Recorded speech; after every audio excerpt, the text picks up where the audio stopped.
Glória a Deus. Peraí, pai, porque às vezes o pessoal tá entrando, não tem ninguém não. Vê lá no celular da sua mãe se tá ok lá, se acessou. Tá bom? Tá, mas espera o pessoal entrando. Amém.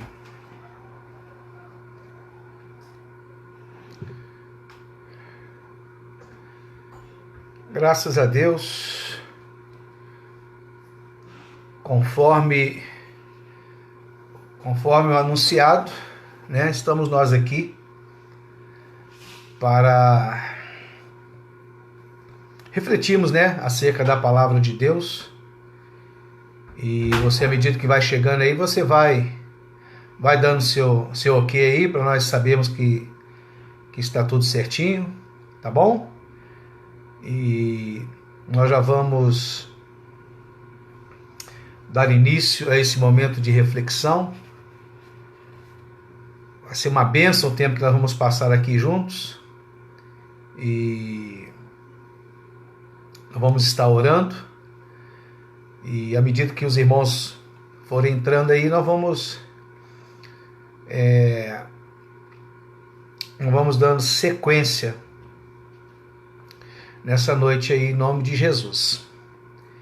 Como eu sou bastante pontual, né, são 8 horas em ponto, e nós vamos começar essa live falando acerca da palavra de Deus, meditando na palavra do Senhor. Vai ser uma palavra profunda, um ensinamento glorioso que vai edificar a nossa fé.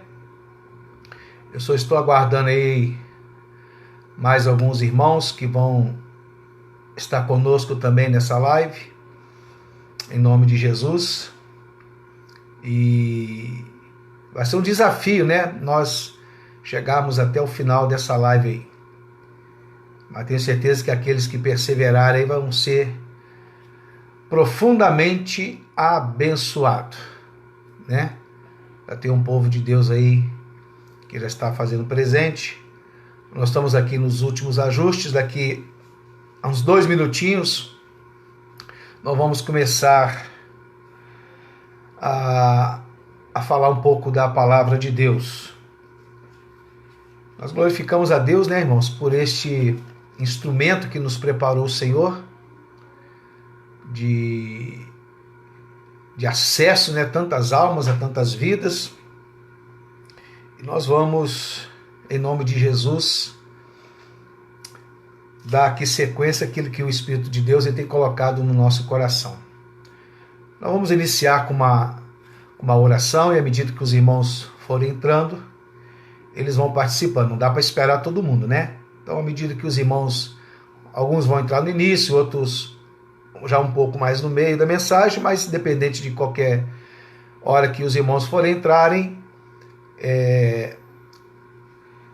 vai ser muito fácil compreender o que será ministrado aqui nessa noite.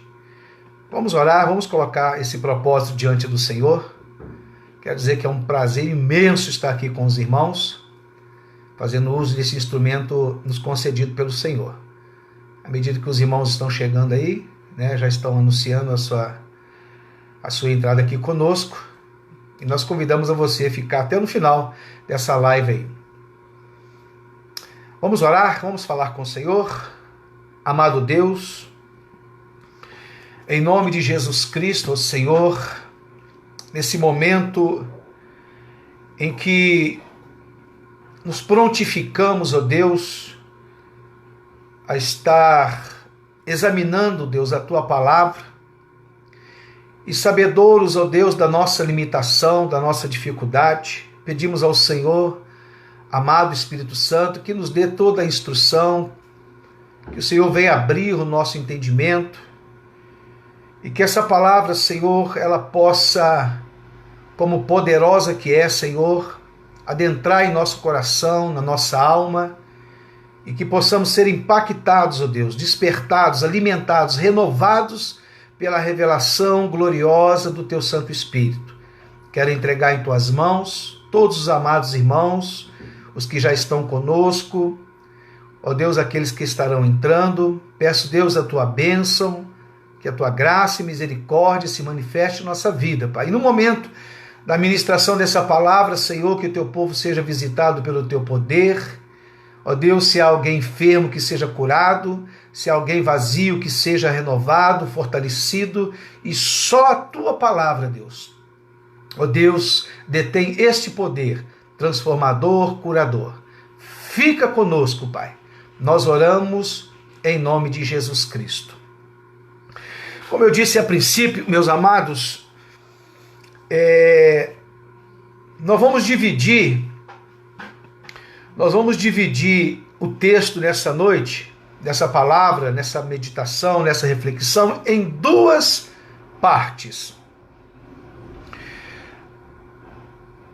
A primeira como um pano de fundo, para nós compreendermos a segunda parte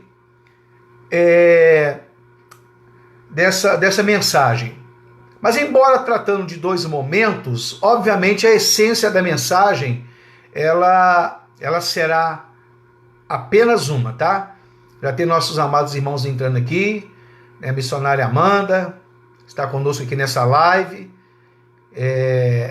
já tem mais alguns irmãos aqui, já fazendo aqui o seu irmão Afonso, esse evangelista, irmão Afonso. Eu não vou poder estar anunciando todo mundo, tá, irmãos? Para eu não ser injusto com alguns irmãos.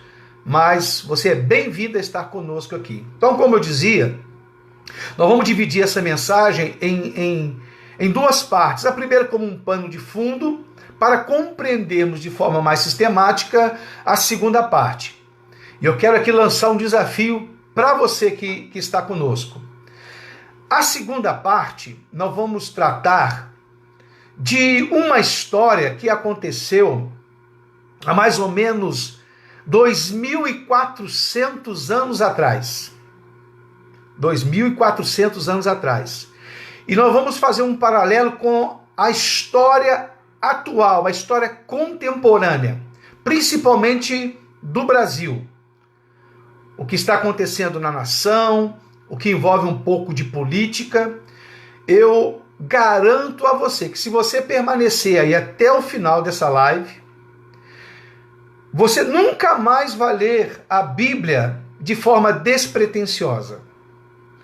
Eu vou trazer um paralelo de uma história no livro de Neemias, que ocorreu há 2.400 anos atrás, traçar um paralelo com o tempo em que nós estamos vivendo, e você vai ficar, eu te garanto, você vai ficar completamente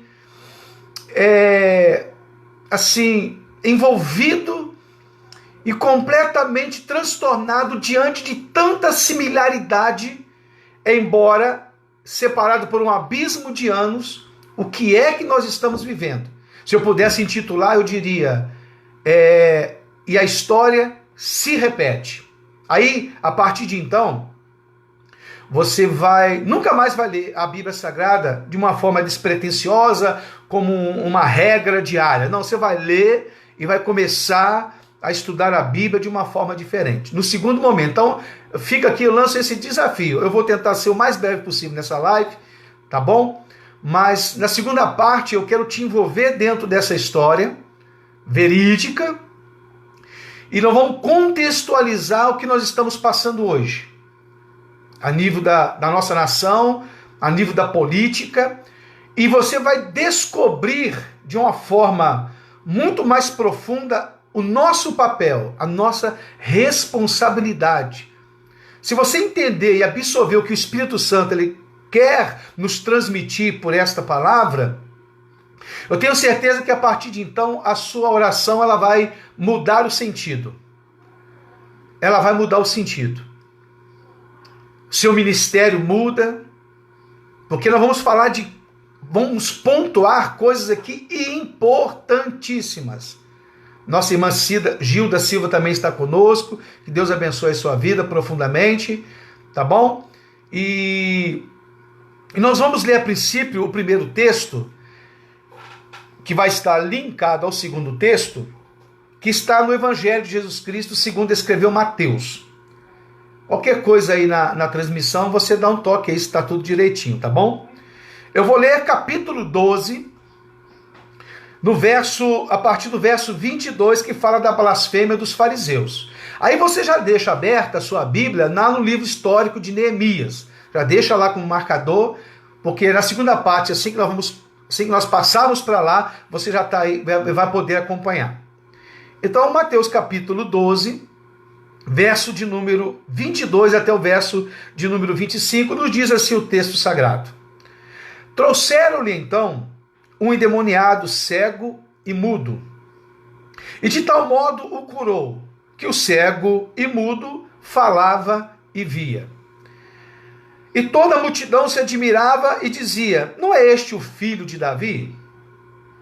Mas os fariseus, ouvindo isso, diziam: este não expulsa os demônios, senão por Beelzebu, príncipe dos demônios. Verso 25, Jesus, porém, conhecendo os seus pensamentos, disse-lhes: todo reino dividido contra si mesmo é devastado, e toda cidade ou casa dividida contra si mesmo não subsistirá. Bom, partindo desse princípio, esse texto nos mostra Jesus Cristo libertando e curando um homem que estava possesso por espíritos malignos. E de imediato, além de liberto, esse homem foi curado, nesse caso específico. Quando isso ocorreu, os fariseus, tentando refutar a Jesus, disse que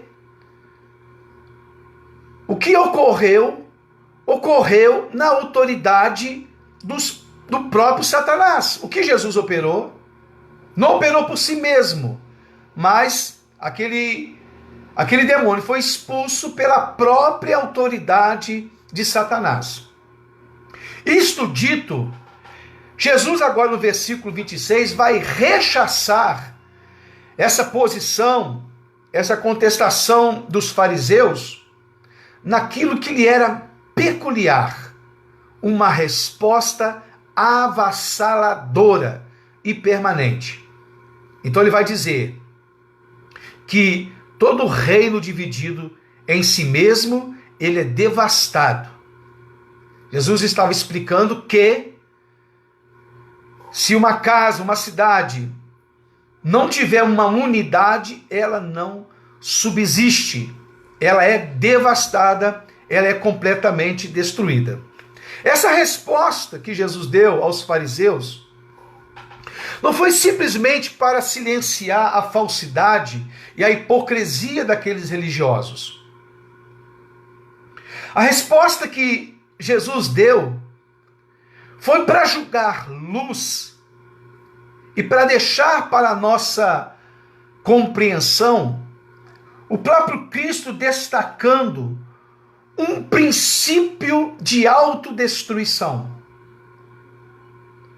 com um poder devastador, um princípio autodestrutivo, capaz de destruir um reino, capaz de destruir uma nação, uma cidade, um bairro, uma igreja e, por fim, um indivíduo em particular, que é o reino dividido.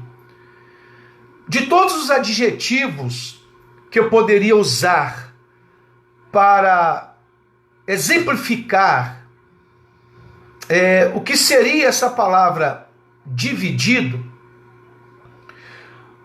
no meu ponto de vista, a definição que mais se adequa a esta posição de Jesus é que Jesus está dizendo que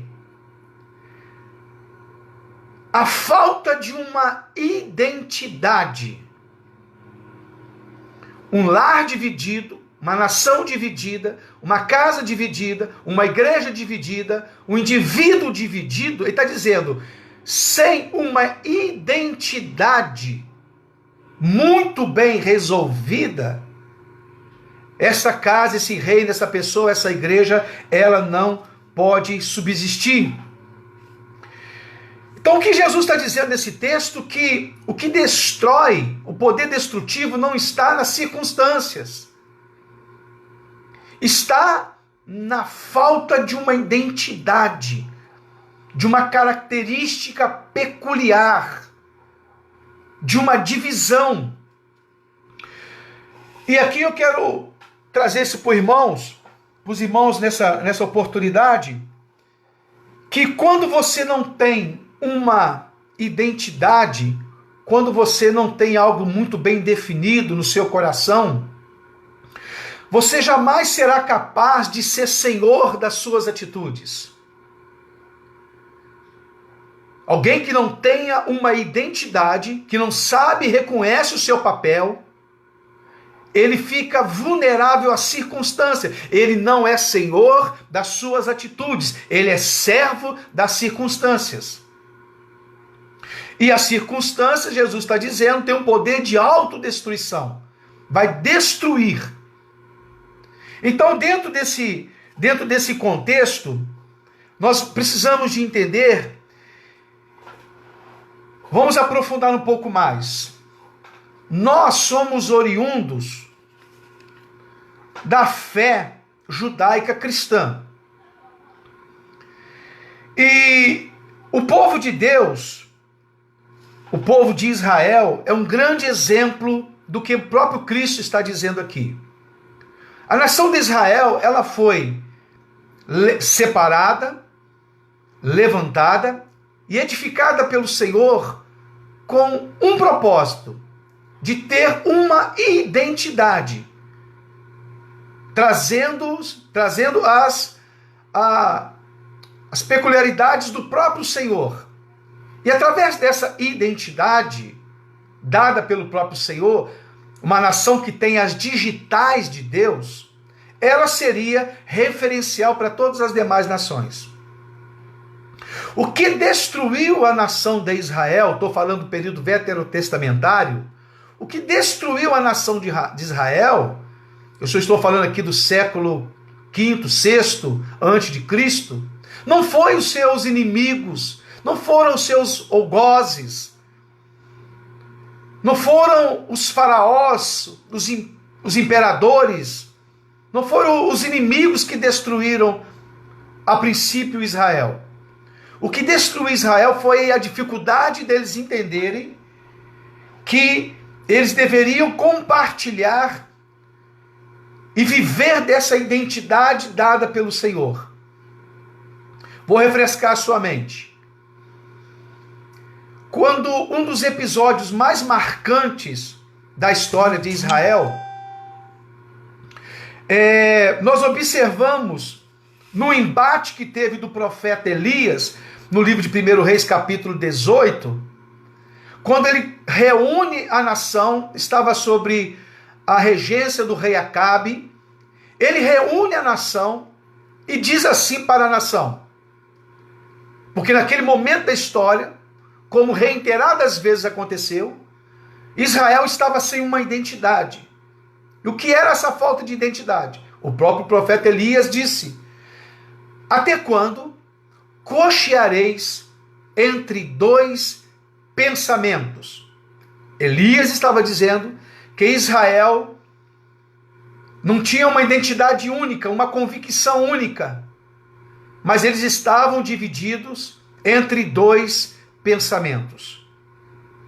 E que esta divisão seria a causa da ruína de Israel. Então, Elias, cheio do Espírito Santo de Deus, vai dizer: até quando cocheareis entre dois pensamentos? Porque o que Israel fazia? À noite estava cultuando a Deus, servindo a Deus, e durante o dia andava de mãos dadas com Baal. Adorava à noite e se prostituía diante da idolatria, diante de um pecado, de uma convicção de pecado. Então o povo estava dividido. Então o que Cristo está ensinando aqui em Mateus já havia sido batido na tecla muitas vezes antes. E essa história, ela ganhou eco durante toda a história.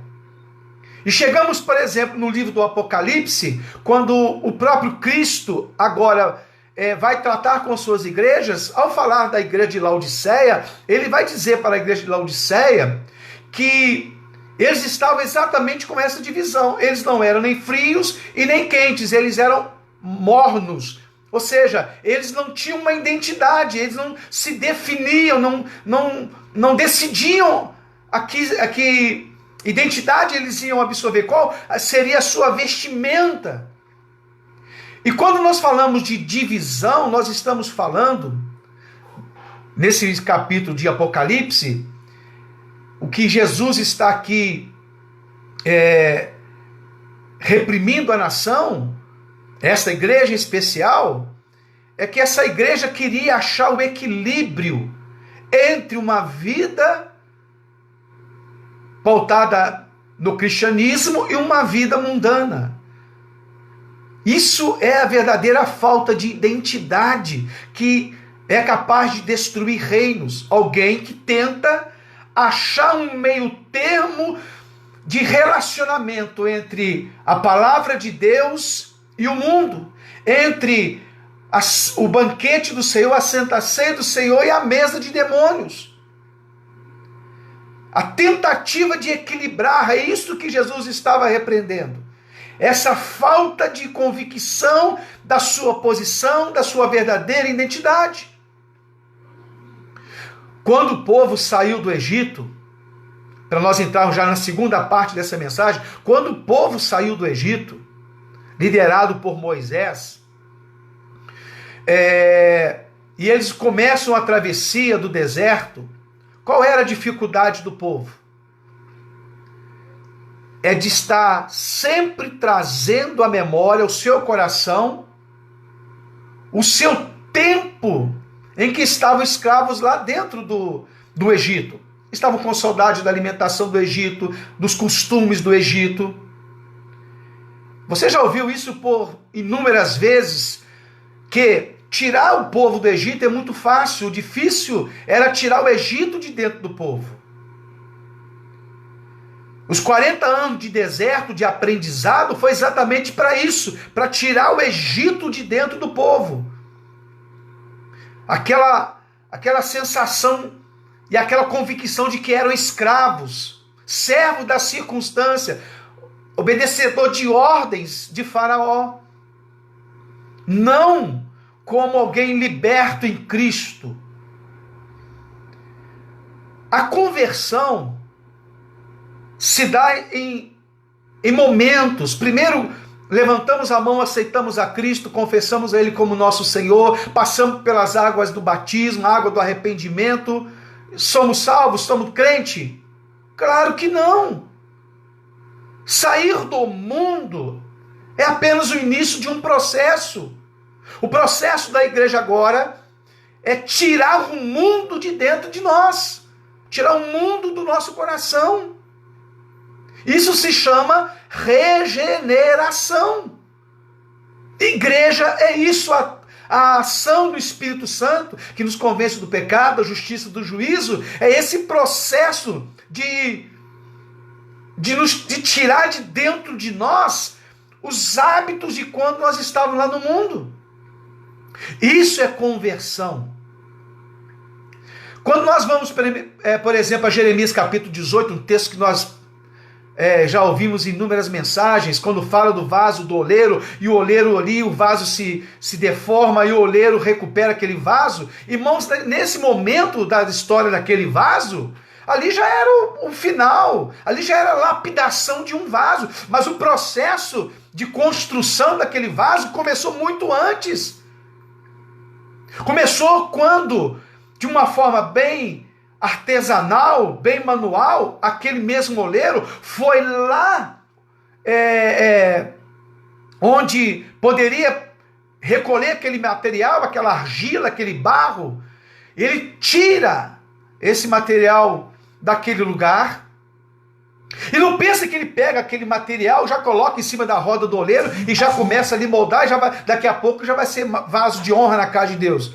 Muito pelo contrário, porque aquela argila, aquele barro, de onde foi tirado, como eu e você fomos tirados do mundo, aquela argila ela veio cheia de pedras, ela veio cheia de folhas, de galhos.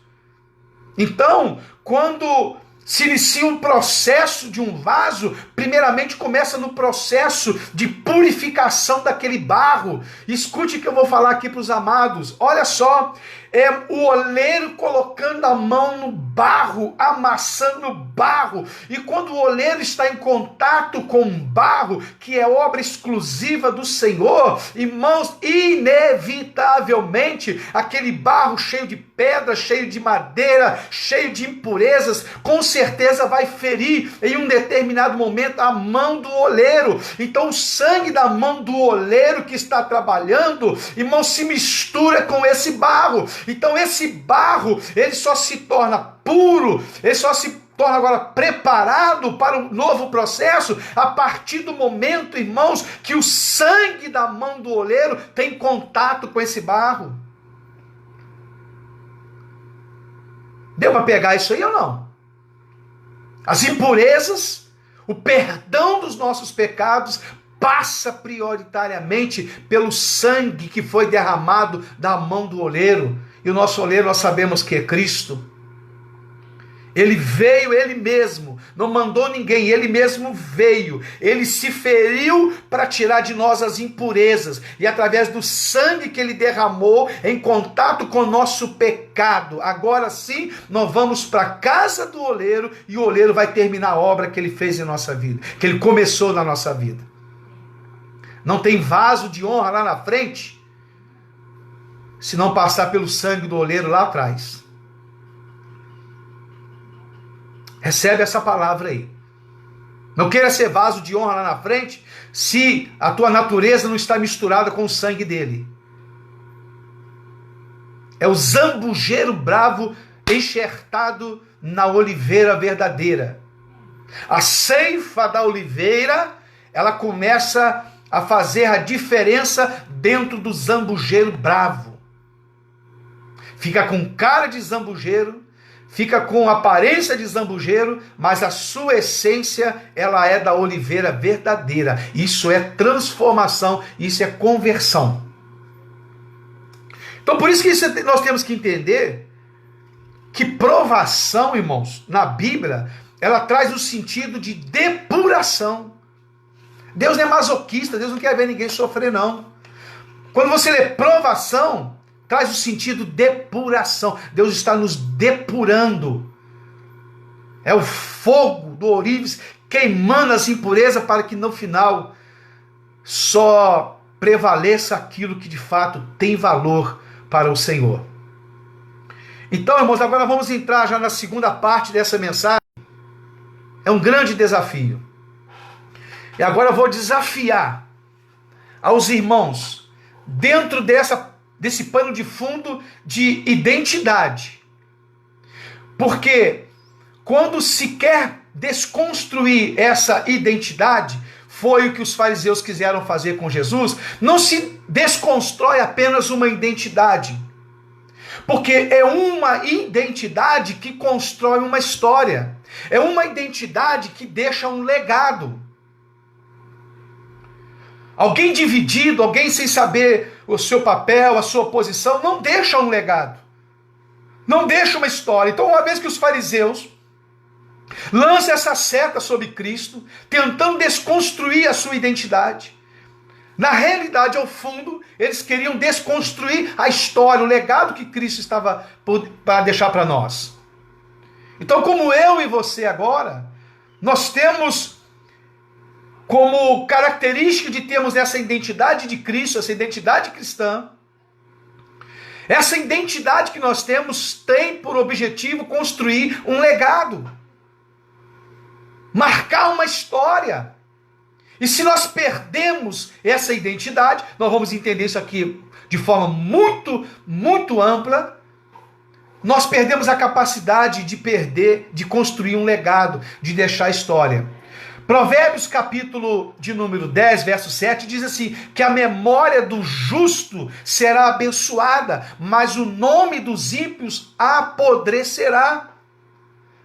Veja, o justo que tem uma identidade, se conhece, ele tem uma memória, ele tem um legado que vai ser lembrado. Mas o ímpio, ou seja, aquele que não tem uma identidade, que vive em função das circunstâncias, ele apenas tem um nome, e nome se apaga. História, essa permanece. É por isso que nós, como discípulos de Cristo, nós temos que deixar um legado, uma história, que a nós foi confiada como a grande comissão da Igreja do Senhor. E agora, irmãos,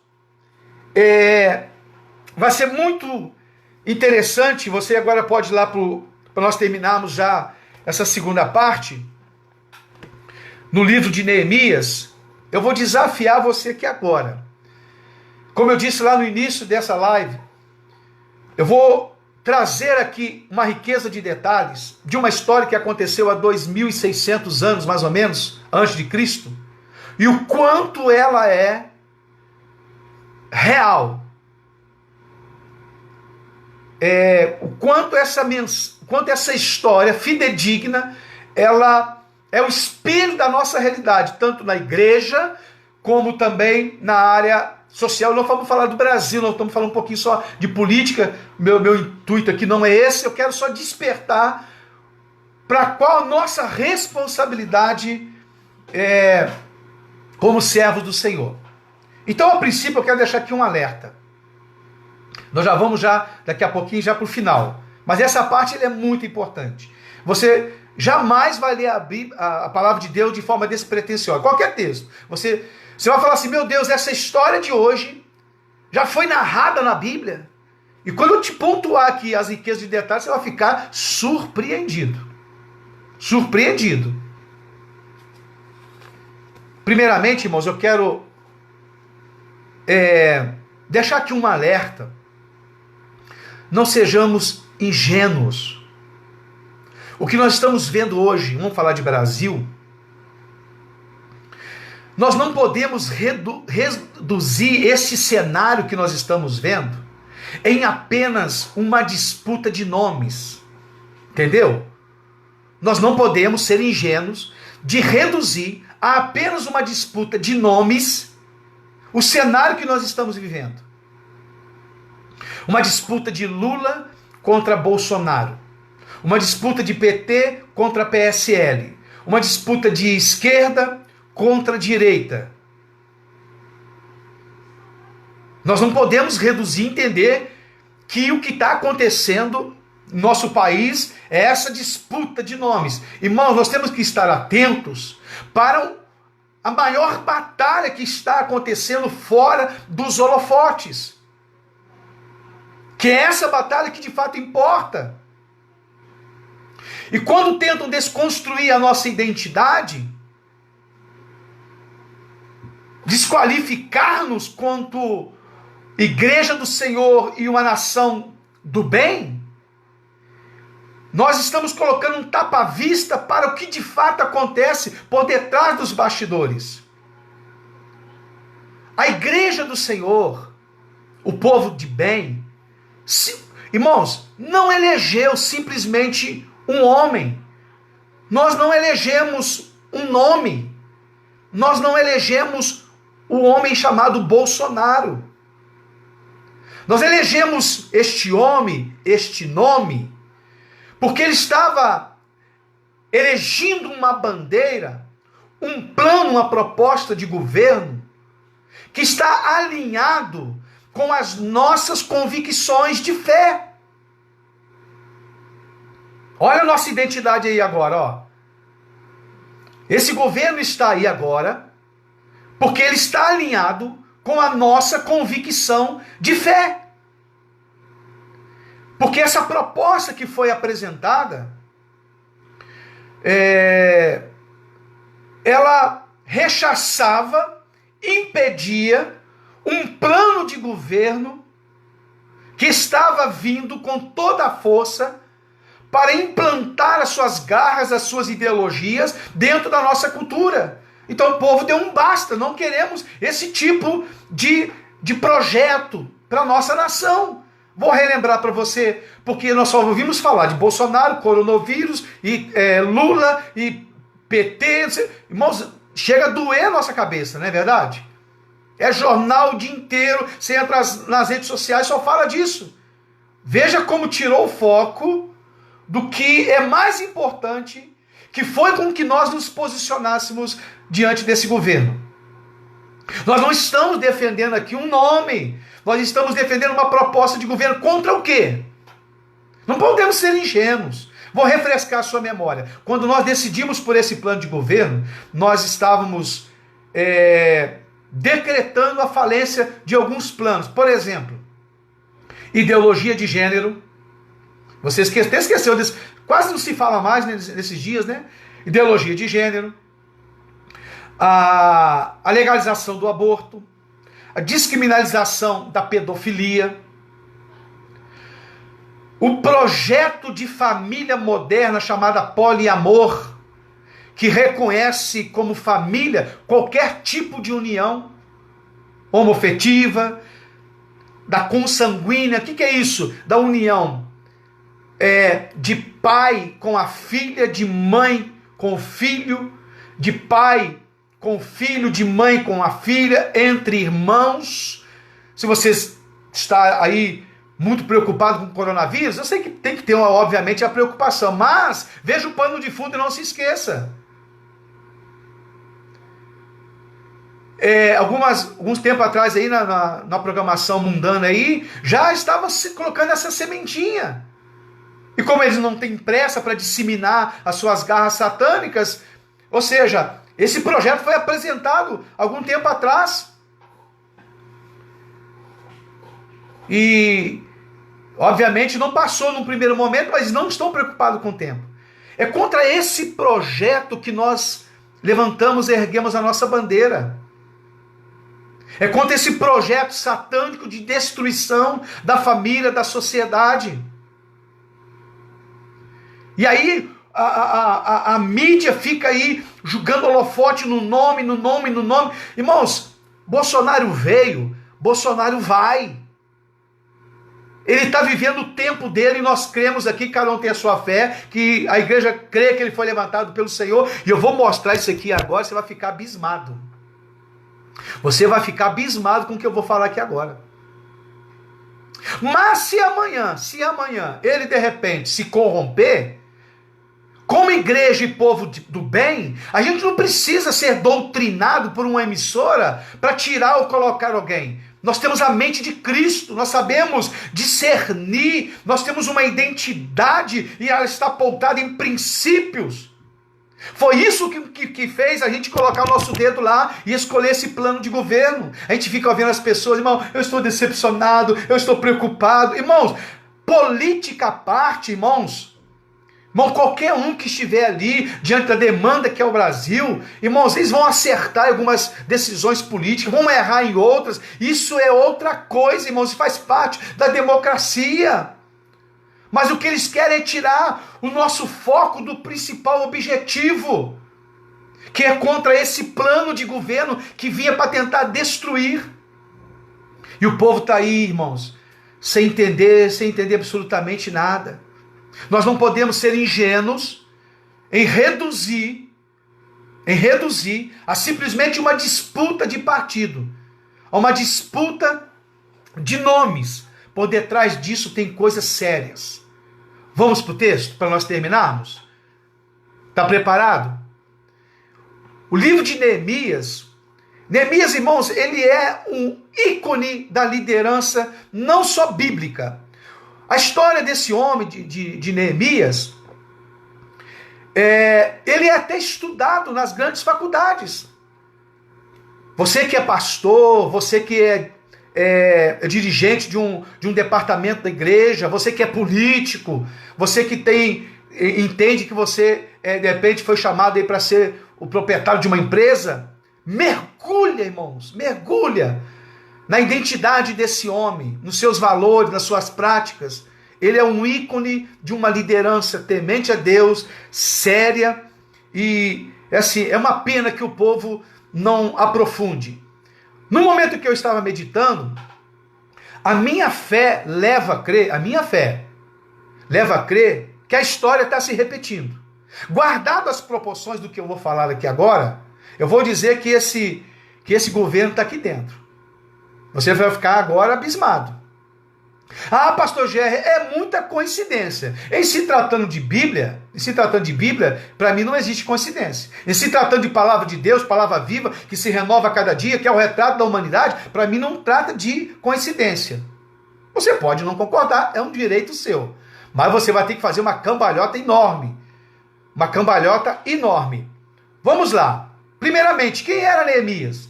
O copeiro de um rei. Um simples copeiro do rei Artaxerxes. Israel havia passado pelo processo de destruição. A Babilônia invade Jerusalém, destrói a cidade, deporta os seus habitantes, derruba os muros, derruba o templo. A cidade ficou completamente na miséria, completamente destruída. 70 anos após o cativeiro, o povo começa a voltar para a sua terra natal. E nesse período estava sob a égide do Império Persa, no governo do rei Artaxerxes. Então, Neemias, nesse momento, era alguém que era o copeiro do rei. Dentro do palácio real, Neemias era alguém sem expressão, alguém sem renome, apenas um homem que servia o rei. Mas eu tenho certeza também que lá dentro do palácio do rei, com certeza Neemias não desfrutava de repente ali da aprovação daqueles que viviam no palácio.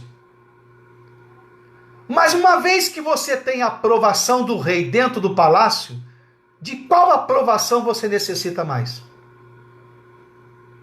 Pegou? Se você tem acesso ao rei e tem a aprovação do rei, o que te importa dentro, se o palácio inteiro não vai com a sua cara? Você tem acesso ao rei, não importa a sua posição. Tem muitos, com certeza, tinha muitos generais ali, tinha muitos renomados que não tinham acesso ao rei, mas o simples copeiro tinha. Ok, lá estava Neemias, um simples copeiro do rei. Alguns remanescentes lá de Jerusalém, que estavam vivendo naquele caos, vem e traz notícia para Neemias de como estava a condição de Jerusalém.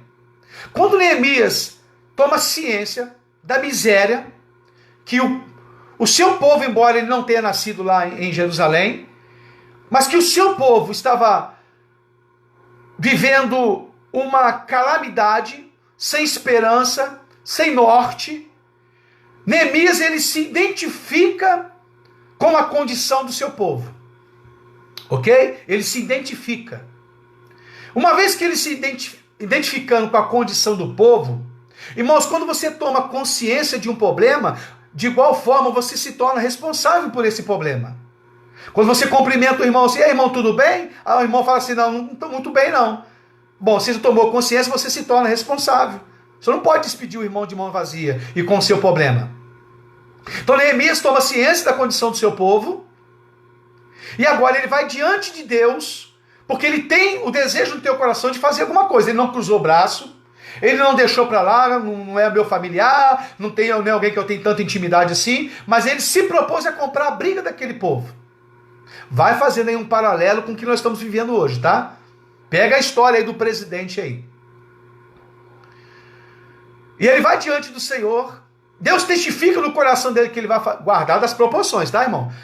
Ele se identifica com o povo, ele tem a aprovação de Deus e vai diante do rei. Porque se você tem um propósito, um projeto, primeiramente você tem que buscar a aprovação de Deus. Porque você não pode intentar nada se Deus não aprovar. Agora, você pode ter tudo, mas se não tiver a aprovação de Deus, a coisa não acontece. Tenho certeza que você já passou por essa experiência. Mas uma vez que você não tem absolutamente nada, mas se você tiver a aprovação de Deus, Deus não só separa, como Ele provê. Deus não só separa, como Ele concede tudo que você vai precisar. Então agora Neemias vai diante de Artaxerxes, fala para ele da condição que está o seu povo, coloca uma proposta, e Artaxerxes fala assim, quanto tempo vai durar isso? Ele coloca e determina o tempo que ele vai e que ele voltaria. Porque toda liderança tem um tempo. Mas Neemias não estava preocupado quanto tempo ele ia ficar ali no poder. Neemias estava preocupado sobre o projeto que ele ia deixar ali concluído para o seu povo. O rei aprova, levanta Neemias como um governador de Jerusalém, Vai gravando isso aí. Coloca ele como autoridade máxima daquela terra. E diz assim, pode ir, agora você está, além de aprovado, você agora está revestido de autoridade. Quando Neemias recebe e ganha essa aprovação do rei, agora ele não é simplesmente um que não era notado, mas agora era alguém que tinha a liderança maior, o cetro estava na tua mão, que ele dissesse naquele lugar, deveria se cumprir. Vai comparando uma coisa com a outra. Ele primeiramente fala para o rei assim, olha rei, eu preciso até chegar lá, em Jerusalém, eu preciso que o senhor me dê cartas, porque eu vou passar em muitos lugares, e eu que preciso de acesso, eu preciso de passar por aqueles lugares. Porque o império que governava aquele tempo, ele não só governava ali nos seus ermos, ele era regente de toda a terra. Por isso que havia uma guerra muito grande entre Egito, Israel, Babilônia, Assíria, porque quem governasse, ganhasse dos grandes, os outros vinham como consequência do seu domínio. Então, toda aquela região estava sob a égide do Império Persa. O rei lhe dá cartas, e antes dele ter esse acesso, garantido o acesso daquilo que ele quisesse fazer, ele pede também a Asaf, que era o capitão lá, o responsável pelo seu jardim, que ele desse também madeira para que ele pudesse edificar as portas de Jerusalém. Veja que era toda uma estratégia, todo um plano. Ele não saiu abruptamente, não. Ele saiu com aprovação e com matéria-prima. Veja agora, como eu disse, como Neemias na sua liderança era alguém ímpar. E aqui, irmãos, eu vou ler Bíblia, tá? Eu vou deixar a Bíblia falar. Vou deixar as minhas considerações para depois, mas eu quero deixar a Bíblia falar para nós ir para o final dessa reflexão. Além do rei dar a ele acesso a todas as regiões, ele era benquisto em todos os lugares que ele ia, ele tinha matéria-prima para executar. E veja só, no verso de número 9 do capítulo 2 de Neemias. Então vim aos governadores da além do rio e deles as cartas do rei. E o rei, escute isso aqui, irmãos, e o rei tinha enviado comigo chefes do exército e cavaleiros, eu estou lendo Bíblia, além do rei o colocar como regente maior, dá a ele carta branca, o rei envia junto com Neemias, os generais, os capitães do seu exército. Neemias chega para governar em Jerusalém, rodeado de autoridades do exército. Pastor Gerry, eu estou achando que ainda é coincidência. Direito seu. Mas eu estou aqui viajando. Guardadas as suas proporções. Esse homem que não era ninguém dava nada por ele, agora ele é governador, agora ele é um homem cercado de generais. Porque o rei entendia, se esse homem for sozinho, ele de repente vai ter algumas dificuldades, mas eu preciso resguardar esse homem. E eu vou colocar pessoas de autoridade do lado dele. Vamos continuar? E quando Neemias chega agora em Jerusalém, diz assim o texto: o que ouvindo Sambalate, o Aromita e Tobias, muito lhes desagradou que alguém viesse a procurar o bem dos filhos de Israel. Quem estava ali, de certa forma, detendo a autoridade sobre Jerusalém, era Sambalate, Tobias e Gesem. E quando Neemias chega com um projeto novo, com uma proposta nova, de imediato já agradou aqueles que estavam satisfeitos com aquele caos. Ideologia de gênero, poliamor, pedofilia. Tá entendendo ou não? Então quando alguém chega para refutar o tipo de ambiente que estava sendo implantado naquele lugar, a princípio, de imediato, a oposição já ficou feroz contra Neemias. Vamos embora. Verso 12. Verso 11. E cheguei a Jerusalém e estive ali 3 dias. Aí no verso 12, até o verso de número 16, você está vendo que eu estou lendo Bíblia, tá? Qualquer semelhança pela minha fé não é mera coincidência. Embora você tenha o direito de pensar o que você quiser. Mas diz assim, quando ele chega lá em Jerusalém, Neemias não saiu como um louco, atinado, já fala, vamos levantar, constrói, pega madeira, constrói tijolos. Não, Neemias, a Bíblia diz que ele ficou 3 dias em Jerusalém, andando no meio dos escombros, analisando a condição ali daquela obra, analisando a ruína, o que deveria... Na realidade, Neemias estava fazendo uma estratégia, um plano de governo para restaurar aqui ele não estava preocupado com populismo, com o discurso de salvador da pátria. Porque quem tem identidade deixa um legado. Mas populista só está preocupado com o seu nome, lembra lá atrás?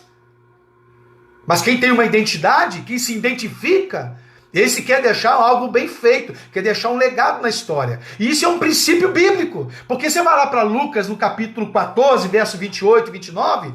O Senhor diz assim, quem é, pois, o homem que saindo para edificar uma torre, não se assenta para analisar primeiramente os gastos, para que, não chegando, de repente, a lançar o fundamento, não descobre que não tem como concluir a sua obra. Aí vai virar uma vexação no meio do povo, lá começou a fazer a obra e não concluiu. Veja se não está acontecendo isso aí de alguns governadores, que querendo se lançar como salvador da pátria, colocando planos, vamos fazer isso, vamos fazer aquilo, fecha isso, fecha aquilo. Não quero entrar aqui no mérito da questão aí da pandemia, mas obviamente você que tem a mente de Cristo, você que tem uma mente que não é doutrinada, você sabe que isso tem um cunho político, um discurso político, um discurso populista de autopromoção. Você já pode ver que eles já estão revendo algumas posições que eles colocaram. E já está virando vergonha diante da sociedade, da mídia. Mas Neemias não estava preocupado com o populismo. Neemias estava preocupado em deixar uma obra realizada. O seu tempo que ali ele estava como governador, Neemias estava preocupado em fazer o melhor. Ele não estava preocupado com o seu nome. Ele não estava preocupado com o seu partido. Veja agora no versículo de número 17. Quando ele faz toda essa análise, quando ele chega à conclusão do que ele ia precisar, de mão de obra, de esforços, de matéria-prima, no versículo 17 ele diz assim, olha, vejam o líder Neemias. Então lhes disse, bem vedes vós a miséria em que estamos, que Jerusalém está assolada e que as suas portas têm sido queimadas. E Neemias diz assim, vinde, pois, e reedifiquemos o muro de Jerusalém, e não estejamos mais em vergonha, em opróbrio. Sabe o que Neemias fez? Ele chegou diante do povo e falou, olha, eu sou governador, eu sou líder desse lugar, mas essa obra não é só responsabilidade minha não, é responsabilidade de todo mundo. Neemias convoca o povo, irmãos. Oh, glória a Jesus. Ele convoca o povo a todos estarem empenhados. Porque ele sabe que, embora a sua voz tenha uma certa autoridade, mas ele reconhecia no povo, irmãos, a necessidade e a autoridade e a força e a visão do povo, que tem que andar junto com a sua administração. Está dando para você entender isso? Neemias, ele tinha acesso no meio do povo. Neemias andava no meio do povo. Qualquer semelhança, para mim, não é mera coincidência. É a história sendo recontada, guardada as suas proporções. Ele tinha acesso, ele conversava com o povo. Neemias não era homem de gabinete, Neemias não era homem de imprensa, de mídia, não. Ele andava no meio do povo. E mostrava para o povo que naquele papel de restauração, o povo tinha uma grande responsabilidade. Sabe o que ele diz aqui, irmãos? Vinde e reedifiquemos os muros de Jerusalém. Redobre a sua atenção, por gentileza. Eu preciso acelerar porque de repente minha bateria vai embora e eu quero concluir essa mensagem.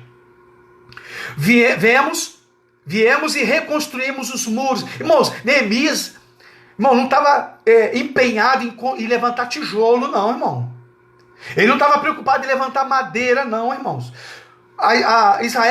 Jerusalém já estava sendo restaurada, já veio por um processo de Zorobabel, de Esdras, e na terceira leva do povo que estava voltando, agora assim com Neemias, Neemias fala agora que vai reedificar os muros de Jerusalém, as portas que haviam sido destruídas.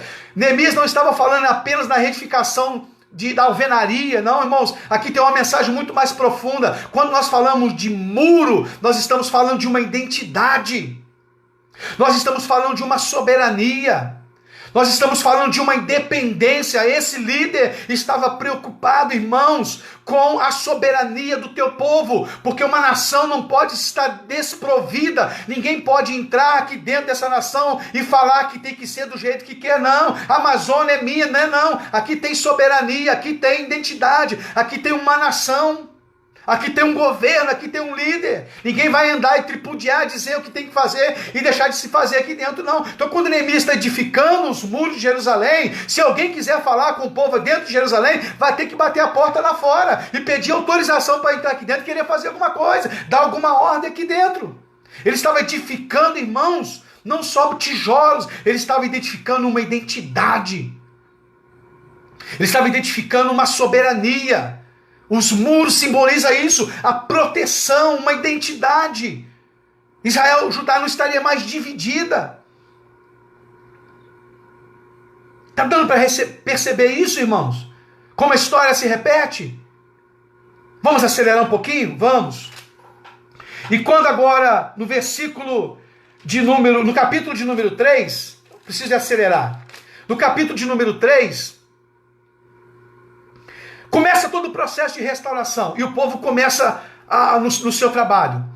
No capítulo de número 4, os inimigos, agora diz assim o texto no capítulo de número 4. E sucedeu que, ouvindo Sambalate, que edificava o muro, ardeu em ira e se indignou muito, escarneceu dos judeus. No capítulo 4, irmãos, do versículo 1 ao versículo 3, até o versículo de número 4, eles começaram a zombar daquele projeto. Isso não vai dar em nada, vai passar uma raposa e vai derrubar esse projeto, esse muro vai cair, esse muro não tem sustentação não, isso é coisa passageira, começou muito bem, mas daqui a pouco vai ter impeachment, daqui a pouco vai derrubar.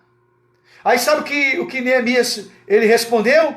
No versículo de número 6, assim edificamos o muro, e todo o muro se cerrou até a metade, porque o coração do povo se inclinava a trabalhar.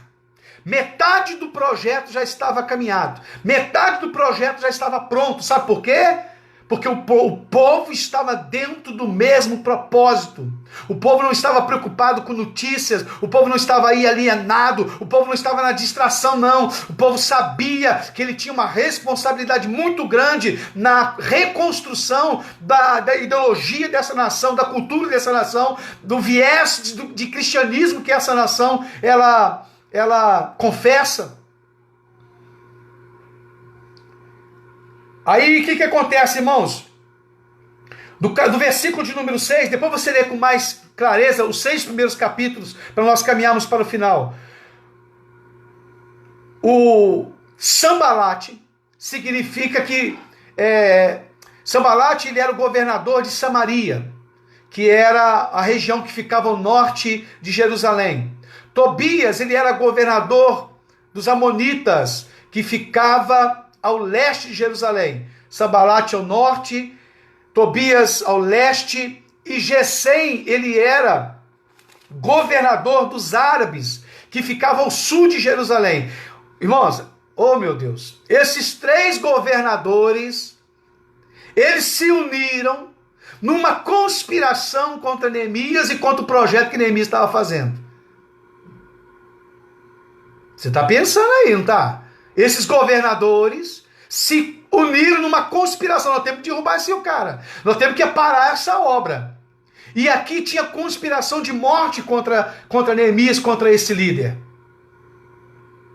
Só que Neemias tomou ciência Porque alguém que está debaixo da soberana mão de Deus, Deus levanta seus profetas, Deus levanta, louvado seja Deus, a sua palavra, louvado seja o nome do Senhor, traz à ciência aquilo que Satanás tem operado com seta, com projetos contra a obra dele. Neemias toma ciência do que estava acontecendo. E o que acontece? Irmãos, me parece que no WhatsApp o vídeo parece que terminou, tá? Então, é agora só no Facebook. Louvado seja o nome do Senhor. Neemias chama o povo e todo aquele concílio do inferno cai por terra e todo o projeto daqueles reis agora ele é desfeito. E o que aconteceu? O objetivo era atemorizar, o objetivo era desmoralizar aquele projeto que estava em andamento. Neemias coloca uma liderança responsável para estar atento aos ataques dos inimigos. Irmãos, e aqui acontece algo tremendo. No versículo de número 11, diz assim o texto assim, olha. Vamos voltar um pouquinho mais, porque quando, no capítulo de número 5, irmãos, no versículo de número 17, é o texto que nós estamos agora, versículo 17, do capítulo 5, quando houve essa conspiração contra Neemias, qual que era a condição que o povo estava? Eles estavam agora fazendo a obra com uma mão, a ferramenta numa mão e as armas de guerra na outra. Veja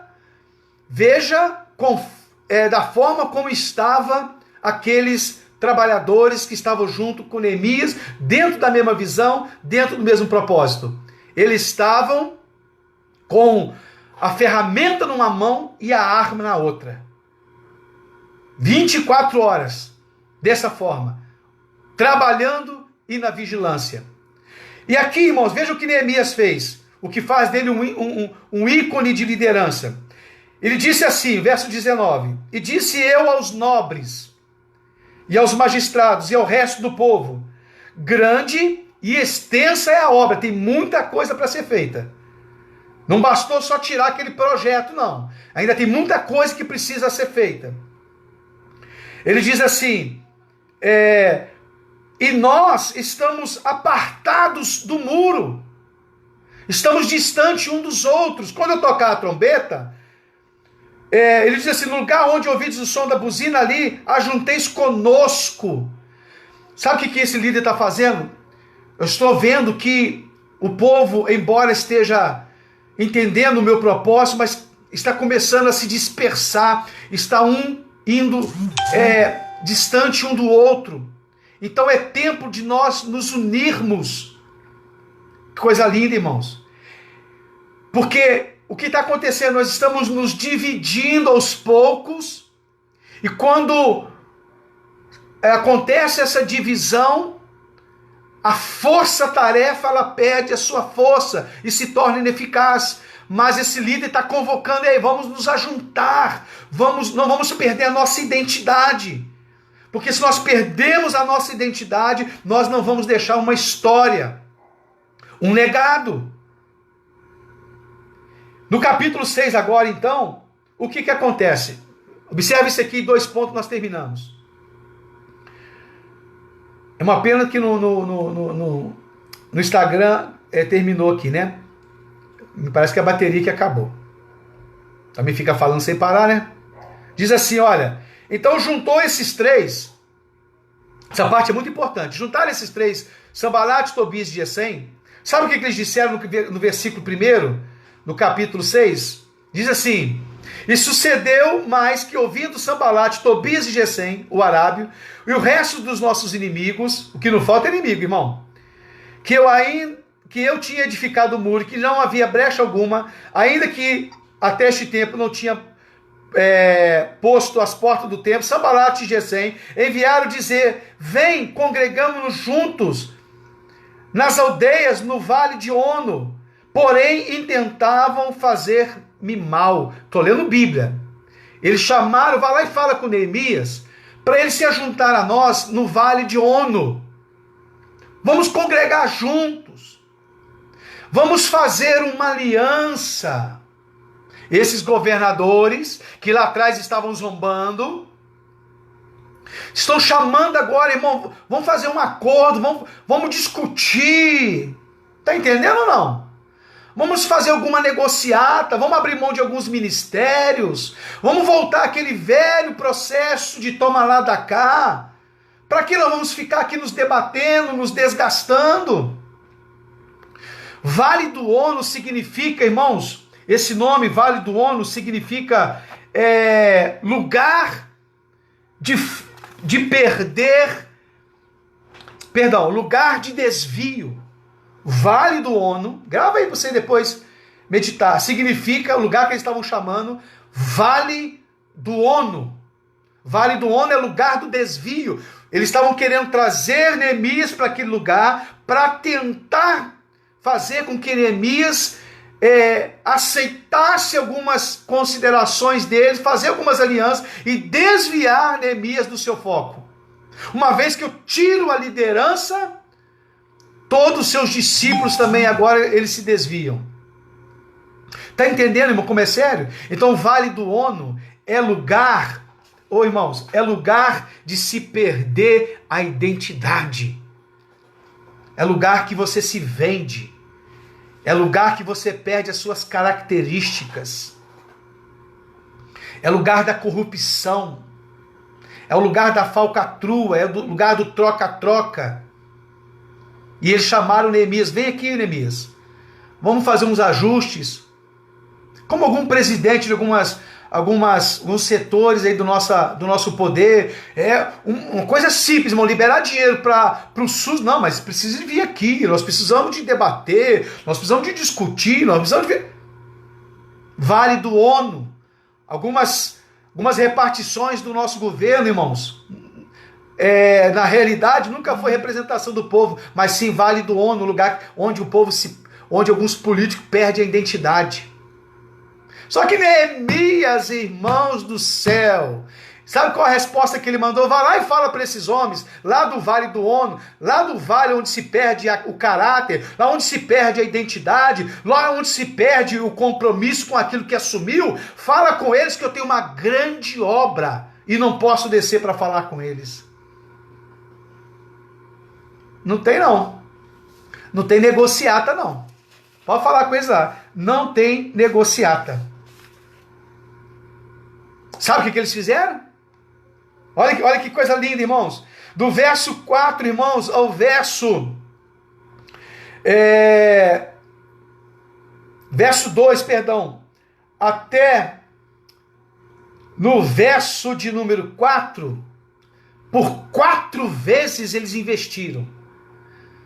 Vamos insistir que ele vai se render. Vamos insistir que ele não vai aguentar. Vamos oferecer propina que ele vai se corromper. Vamos negociar que ele não vai suportar. Estou fazendo uma grande obra. Se você acha que eu estou falando só de política, crente, não estou falando só de política não, tá?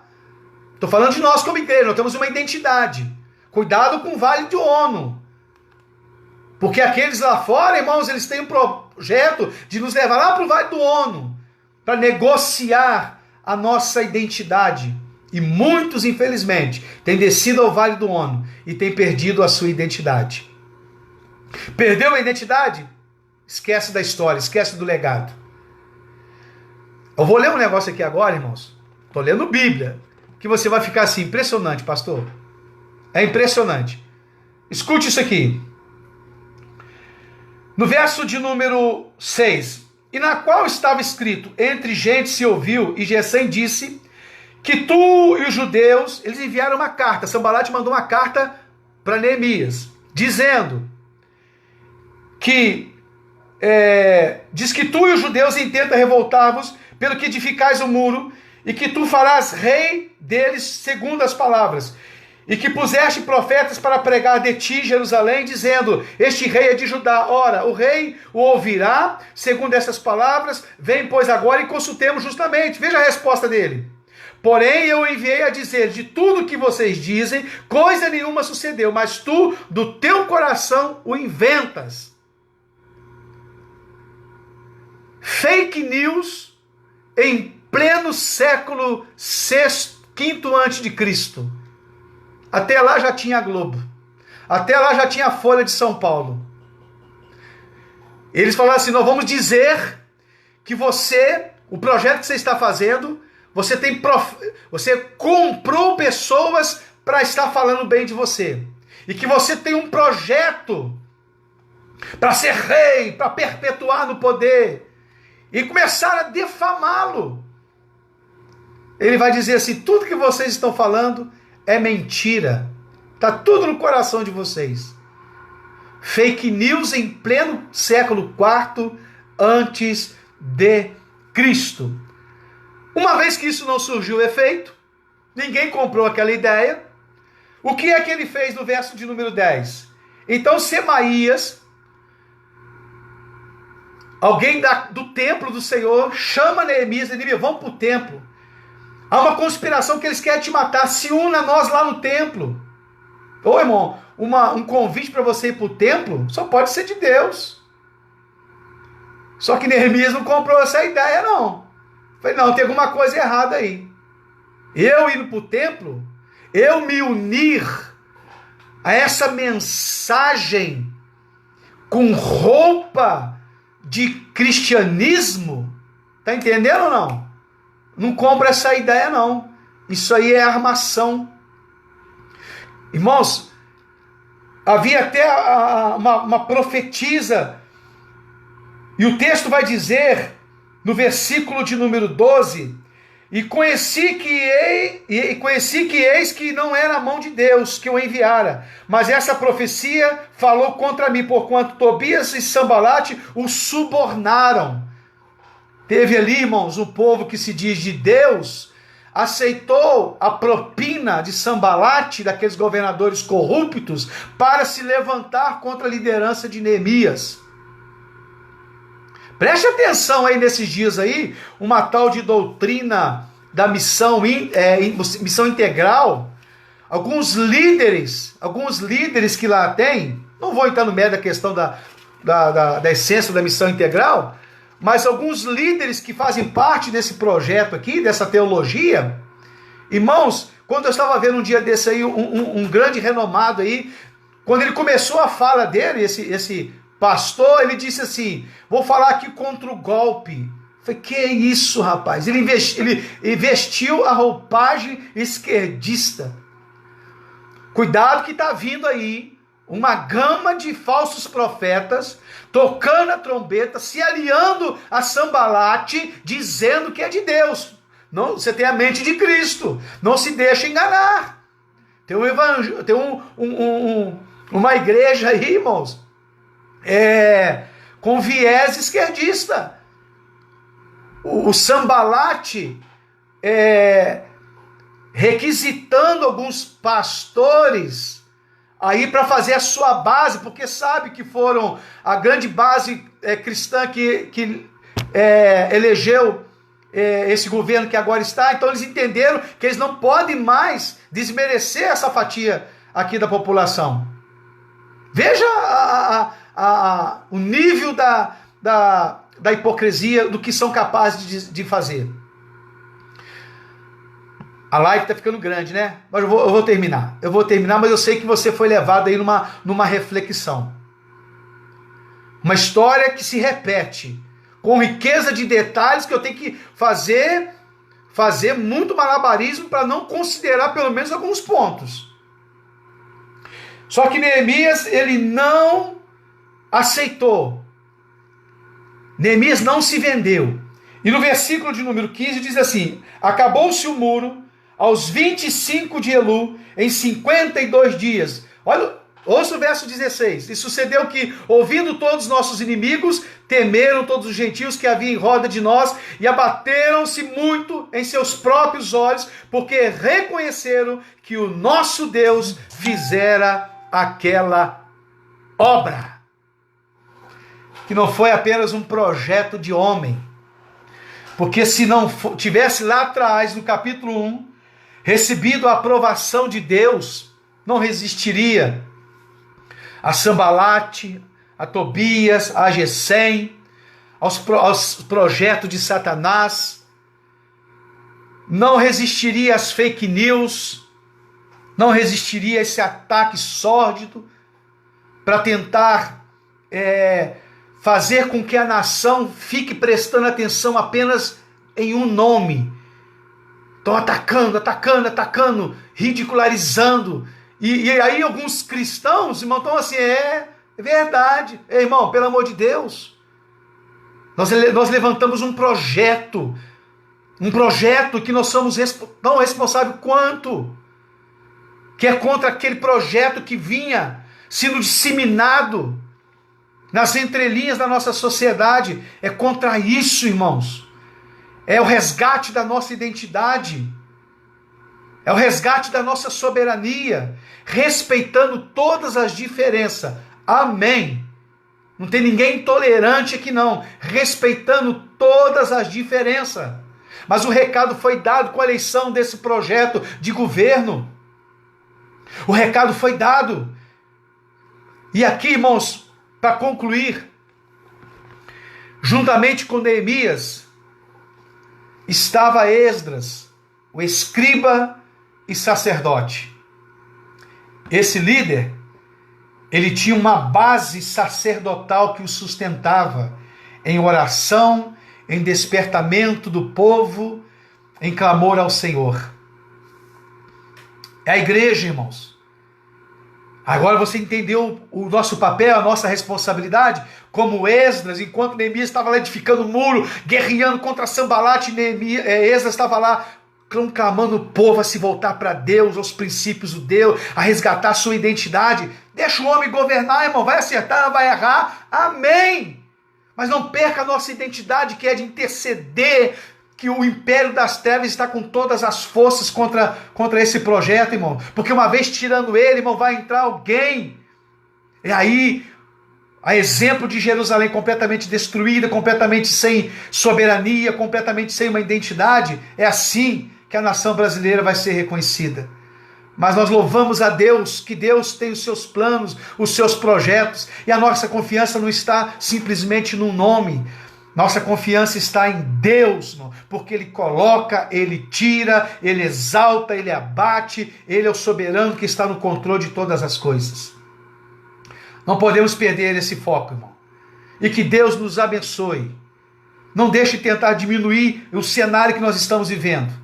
Nós temos um legado, nós temos uma construção, um projeto para deixar para as demais gerações e o nosso legado individualmente.